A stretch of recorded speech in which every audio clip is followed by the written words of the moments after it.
मैं आपका हमारे YouTube चैनल में पेंशनर्स, फैमिली पेंशनर्स और कर्मचारियों के लिए 5 बड़ी मैं खबरें देने वाला हूं, जिसमें आप सभी के लिए कई सारी बड़े अपडेट्स होंगे। जैसा कि आप सभी को पता है कि अब एक बजट सेशन आएगा जिसमें कर्मचारियों, पेंशनर्स के लिए भी कई सारी चीजें उसमें दी जा सकती है, क्योंकि अब गवर्नमेंट के ऊपर कई सारी चीजों का लेकर के इन पर, चाहे वो 18 मंथ्स के डीए एरियर्स हो, मिनिमम पेंशन हो, पेंशन टैक्स फ्री हो, ऐसे करके बहुत सारी इश्यूज हैं जो गवर्नमेंट इनको सॉल्व कर सकती है। तो कौन कौन से वो इश्यूज होंगे जिन पर हम बात करेंगे, साथ ही साथ आप हमें कमेंट बॉक्स में कमेंट करके बताएगा कि जो 5 सामने आप स्क्रीन पर देख पा रहे हैं ये सबसे बड़े इश्यूज हैं पेंशनर्स और एम्प्लॉइज के लिए, तो इन पर डिस्कस करेंगे। साथ ही साथ इसके अलावा और भी कई अपडेट्स मैं दूंगा, इसलिए इस वीडियो को पूरा लास्ट तक देखिएगा। और अगर चैनल पर पहली बार आए तो चैनल को फ्री में सब्सक्राइब जरूर करिएगा। सब्सक्राइब के ब्लैक बटन को प्रेस करके साथ ही साथ आप हमारे वीडियोस की लेटेस्ट इन्फॉर्मेशन और लेटेस्ट अपडेट्स के लिए चैनल को सब्सक्राइब करने के बाद घंटे के निशान को यानी कि बेल आइकन को प्रेस करना बिल्कुल मत भूलिएगा, तभी आपके पास हमारी वीडियोस की लेटेस्ट अपडेट्स आ पाएगी और आप हमारे वीडियोस को इसी तरीके से आगे भी वॉच कर पाएंगे। जैसा कि आप सभी को पता है कि मैं पहली बड़ी खबर देने वाला हूं 18 मंथ्स के डीए एरियर्स पर, क्या उसमें अपडेट्स हैं। दूसरी बात है कि मिनिमम पेंशन आपकी 9,000 रुपए, उसमें कितनी बढ़ोतरी होनी चाहिए। तीसरा बड़ा अपडेट्स, पेंशनर्स मोस्टली कमेंट्स करते हैं जिन भी पेंशनर्स की टैक्स में कटौती होती है उस टैक्स स्लैब में आते हैं, उस पर क्या अपडेट्स हैं। साथ ही साथ एक बड़ा अपडेट है पेंशन में 5, 10 और 15% की बढ़ोतरी को लेकर के, वो भी एक बड़ा अपडेट है इसमें कि क्या उसमें अपडेट निकल कर आ रहा है। साथ ही साथ इसमें और 8वें वेतन आयोग को लेकर के भी इसमें कई सारे अपडेट निकल के आएंगे। क्या ये बजट सेशन में क्या क्या चीजें होंगी वो भी इस वीडियो में मैं बताऊंगा, इसलिए वीडियो थोड़ा सा लंबा हो सकता है लेकिन डिटेल में बताऊंगा और पूरी अपडेट मिलेगी आपको, इसलिए पूरा लास्ट से देखिएगा।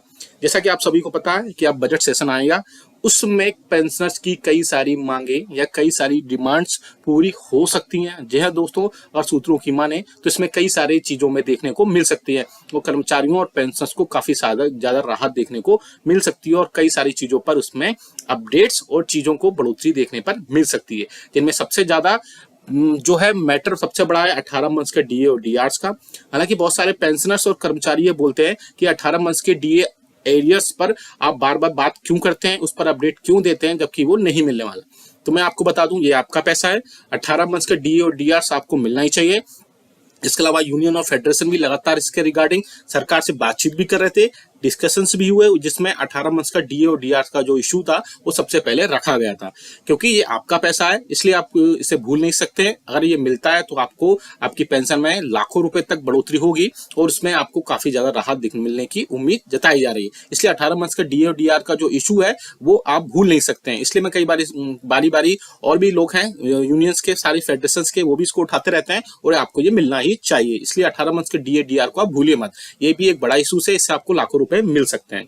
अब दूसरी बात करते हैं मिनिमम पेंशन पर। आप सभी को पता है कि आपकी मिनिमम पेंशन 7वें वेतन आयोग के अकॉर्डिंग यानी 7वें वेतन आयोग के रिकमेंडेशंस के हिसाब से 9,000 रुपए प्लस डीआर है, लेकिन और कर्मचारियों की बेसिक सैलरी 18,000 रुपए प्लस डीआर है।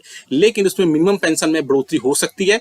जैसे मिनिमम पेंशन में बढ़ोतरी होगी तो आप हमें सबसे पहले कमेंट करके बताएगा कि आपकी मिनिमम पेंशन कितनी है और मिनिमम पेंशन में कितनी बढ़ोतरी की जानी चाहिए। क्योंकि मिनिमम पेंशन अगर 13,000 रुपए तक होती है तो उससे भी पेंशनर्स को राहत मिलेगी, क्योंकि अगर मिनिमम पेंशन बढ़ती है तो जो अदर अलाउंसेस होते हैं यानी कि जो डीआर वगैरह है उसमें भी बढ़ोतरी होगी और पेंशनर्स को इसमें थोड़ी सी रिलीफ वहां पर मिल सकती है। तीसरी बात करते हैं यहाँ पर पेंशन टैक्स फ्री की। बहुत सारे पेंशनर्स ऐसे हैं जिनकी पेंशन टैक्स स्लैब में आती है और पेंशन को उसमें टैक्स में रखा जाता है।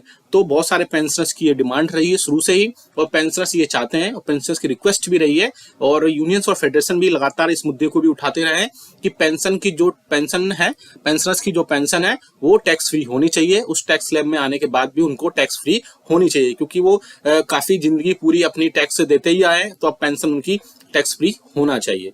अब बात करते हैं बड़े अपडेट की, जो है पेंशन पर 5, 10 और 15% बढ़ोतरी को लेकर के।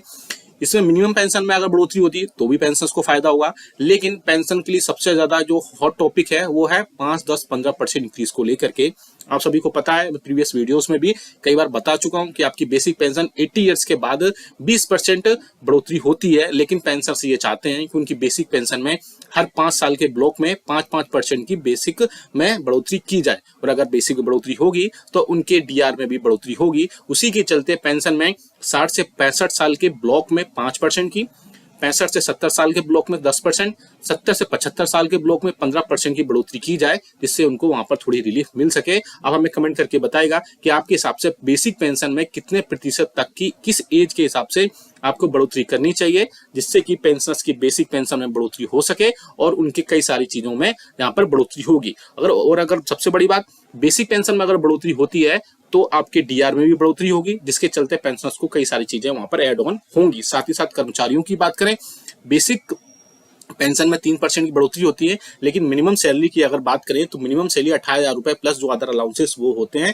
लेकिन मिनिमम सैलरी अगर बढ़ती है 21,000 22,000 रुपए तक होती है, तो उससे कर्मचारियों को भी राहत मिलेगी, साथ ही साथ पेंशनर्स को भी इसमें राहत देखने को मिल सकती है। अब बात करते हैं फाइनल 8वें वेतन आयोग की। आप सभी को पता है पिछले साल 8वें वेतन आयोग पर संसद में भी इसमें मैटर उठाया गया था, वहां पर भी इस पर डिस्कशन किया गया था, लेकिन गवर्नमेंट ने क्लियर इंस्ट्रक्शन बोल दिया था कि अभी कोई भी मिनिस्ट्रियल और इंटर मिनिस्ट्रियल 8वें वेतन आयोग पर गठन नहीं हो रहा है। यानी कि अब आगे आने वाले दिनों में जब 2024 एंडिंग पर पहुंचेगा तो 8वें वेतन आयोग की अब चर्चा जोरों पर हो गई है। मीडिया में जो खबरें आ रही हैं उनकी अगर माने तो 8वें वेतन आयोग का गठन जल्द से जल्द हो सकता है। आपको जानकारी के लिए बता दूं, और आपको पता भी है कि 7वें वेतन आयोग का गठन 2016 में हुआ था, लेकिन उससे पहले एक कमेटी बनाई गई थी, उस कमेटी के रिकमेंडेशंस दिए गए थे और कमेटी के रिकमेंडेशन देने के बाद ही उसमें उसके रिकमेंडेशंस माने गए थे और आपकी 2016 से आपकी सैलरी और पेंशन में बढ़ोतरी की गई थी 6 पे कमीशन के बाद से। अब ऐसा भी हो सकता है यहाँ पर 7वें वेतन आयोग के बाद में जब 8वें पे कमीशन की बात करें तो 8वां वेतन आयोग देखने को मिल सकता है, उससे लास्ट के इस ईयर के लास्ट तक एक कमेटी गठित हो सकती है जो अपने रिकमेंडेशन दे सकती है और उसमें कई सारी चीजें देखने को मिल सकती हैं। इसलिए 8वें वेतन आयोग पर हमें सबसे पहले ये बताएगा कि 8वें वेतन आयोग पर आपकी कितनी बेसिक पेंशन रखी जानी चाहिए, जिससे आपको वहां पर सारी चीजें, आपके सारे डेली के खर्चे, डेली एक्सपेंसेस और जो मंथली की ओपीडी मेडिसिन वगैरह के खर्चे हैं वो सारे आपके पूरे हो सकें। अब बात करते हैं थोड़ा सा फिटमेंट फैक्टर पर भी, क्योंकि फिटमेंट फैक्टर ही क्रूशियल रोल प्ले करता है आपकी बेसिक पेंशन और सैलरी बढ़ाने पर। अभी आपका फिटमेंट फैक्टर 2.57 गुना है। अगर ये 8वें वेतन आयोग आता है तो 2.57 गुना में किस प्रकार से बढ़ोतरी की जाए जिससे कि बेसिक पेंशन में बढ़ोतरी हो।